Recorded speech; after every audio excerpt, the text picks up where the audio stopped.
Hey everybody. So as the year 2020 comes to an end, it's always fun to kind of do some year-end video type stuff where you look back on the previous year.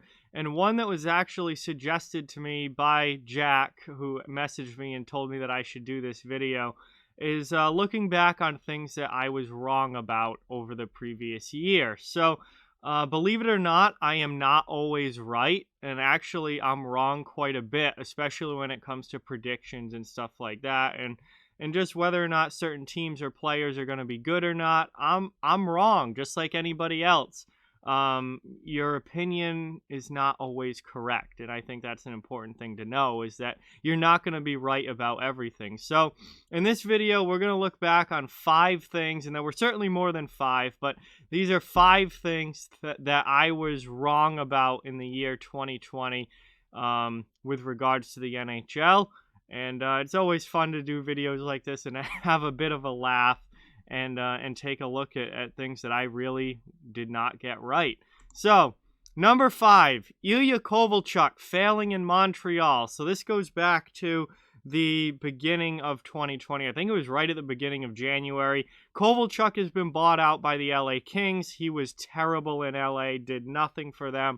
And then Montreal signed him. And if you remember when I did the Montreal signing, or the Kovalchuk signing in Montreal video, I pretty much thought Kovalchuk was going to do absolutely nothing for the Montreal Canadiens. I did not have high hopes for him. I thought his NHL career was done, but actually he played really, really well for Montreal. He played 22 games for the Canadiens. He scored 6 goals, 7 assists for 13 points, kind of in a middle lineup, third line role, which was not bad at all. And he got traded at the trade deadline to the Washington Capitals and got Montreal a 3rd-round pick. So actually, while I thought that signing was kind of pointless and just stupid with regards to the Canadiens, it actually worked out really well for them because Kovalchuk played well and was productive when he was in a Canadiens jersey, and they were able to trade him at the deadline for a 3rd-round pick, so they got a draft pick out of him as well. Obviously, he went to Washington. He didn't do a whole lot with the Capitals, but for that short stint in Montreal, Kovalchuk was actually pretty darn good. And I was definitely wrong about him being a failure with the Canadiens. Next up, number 4, Chris Kreider getting traded. Yes, I thought all the way up until the trade deadline last year that Chris Kreider was going to get traded. Just given the young talent coming up in the Rangers organization, their salary cap situation, how much money they did or didn't have to spend, guys that were coming off of ELCs, I thought that Chris Kreider was going to get traded. I didn't think that the Rangers were going to cough up the money to re-sign Kreider and that they were going to focus on their younger players and getting them re-signed. I was wrong. Chris Kreider was not traded. Actually, he signed a 7-year extension with the New York Rangers at $6.5 million per season. Now, again, this is before that we knew about the flat cap, and this is also before we knew that the Rangers were going to get Alexis Lafreniere. This was all before that. But Kreider was not traded at the deadline. He re-signed with the Rangers on a long-term deal, and I was dead wrong about the Rangers moving on from Chris Kreider. So obviously that's another thing that I did not get right. Speaking of the trade deadline, that brings us to number 3. I thought the trade deadline was going to suck in 2020, like really, really suck. And it didn't. There weren't a lot of big names moved, but there were still a lot of trades at the deadline. There were still some really interesting trades. We had the J.G. Pageau deal. We had the Robin Leonard deal. We had the Alec Martinez deal. I know that there's plenty more that isn't just coming to my head off the top of my head, but it was actually a pretty interesting and exciting trade deadline. And no, there wasn't the blockbuster deal out there. Taylor Hall got traded back in December, well before the deadline. Torrey Krug wasn't moved at the deadline.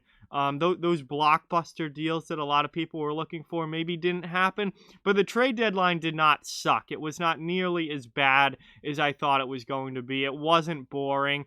Even the days leading up to the trade deadline, you had the Brendan Dillon deal, you had the Andre Kasha deal to Boston. So like that, it was a decent trade deadline. Was it the greatest ever? No, of course not. But did it suck? No, I would not say that it sucked. So I was definitely wrong about that. The trade deadline was a lot better this year than I thought it was going to be.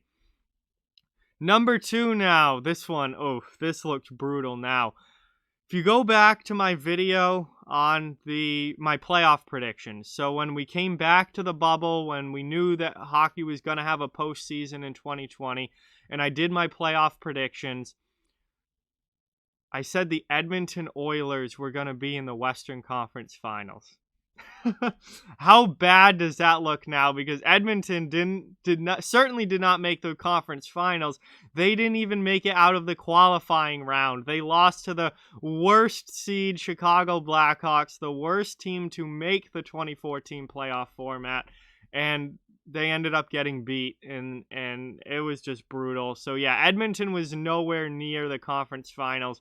They had a very, very disappointing showing in the postseason this past year. And that was a brutal prediction looking back on it because they were just not even close.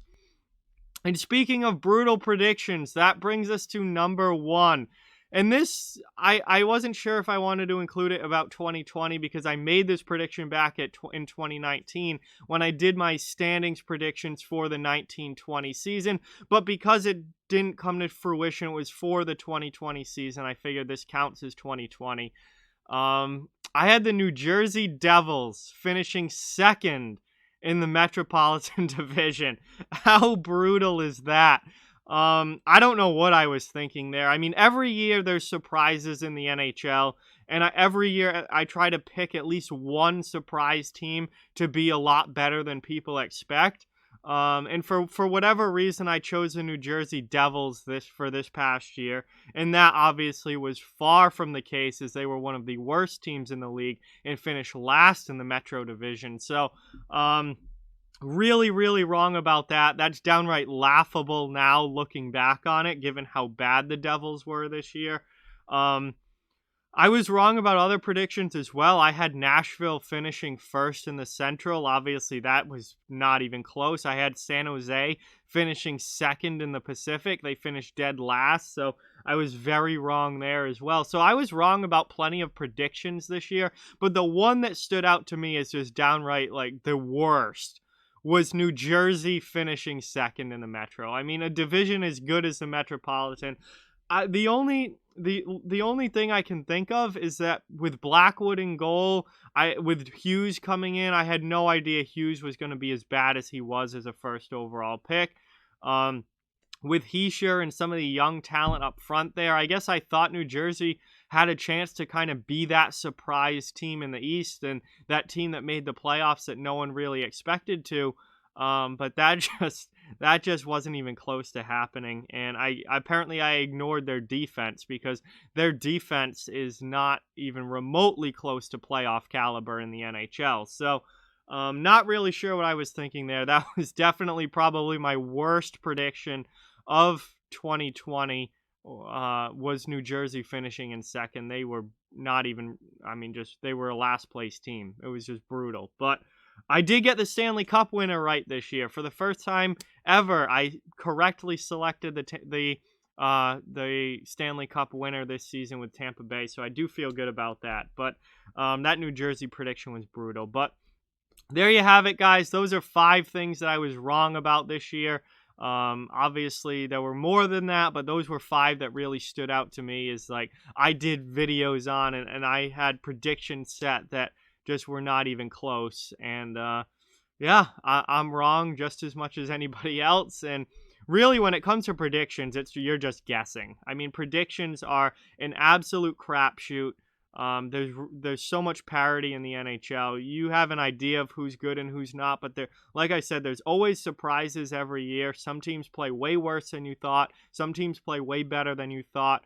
And it really ends up just being a complete crapshoot with predictions. And the other stuff, I mean, I was just downright wrong. Kreider was not traded. Kovalchuk did not stink from Montreal. Those were just things I did videos on that were just incorrect. So I'm wrong, just like everyone else from time to time. And those were 5 things this past year that I did not get right. So With that, like, comment, share, subscribe, follow on social media. All those links are down in the description. If you want to further support the channel, links to our Patreon, merchandise store, and donation link are down in the description as well. Keep spreading the word about this channel. Let's keep this thing growing. Thank you very much for watching. Hope you enjoyed the video, and I'll talk to you guys soon.